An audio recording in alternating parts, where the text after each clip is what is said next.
En météo, on parle d'isothermie lorsqu'on observe des températures égales à 0 degré sur toute une épaisseur de l'atmosphère, d'un niveau d'altitude donné jusqu'au sol. 0 degré est la température de fusion de l'eau, c'est-à-dire la température à laquelle l'eau va passer de l'état solide à l'état liquide. Le flocon de neige va se transformer en goutte de pluie. Revenons à notre phénomène d'isothermie. Imaginons notre flocon de neige qui descend, qui tombe du nuage jusqu'aux couches inférieures de l'atmosphère. Qu'est-ce qui va se passer ? Au départ, il se situe dans des températures négatives. Au bout d'un moment, il va rencontrer l'iso 0 degré, va commencer à fondre, se transformer en goutte de pluie. Pour cela, il a besoin d'énergie. Cette énergie, il l'emprunte à l'atmosphère. L'atmosphère va par conséquent se refroidir.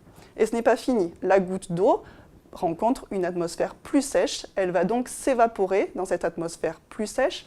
Là encore, elle a besoin d'énergie encore plus importante qu'elle va emprunter à l'atmosphère. L'atmosphère se refroidit encore plus. Ce sont les précipitations elles-mêmes qui refroidissent l'atmosphère. Ce faisant, l'iso 0 degré descend à des niveaux plus bas petit à petit jusqu'au sol. Et c'est ainsi qu'on a de la neige à des températures de 0 degré, alors que quelques heures avant, on observait des températures bien positives. Pour observer ce phénomène d'isothermie, plusieurs conditions sont nécessaires.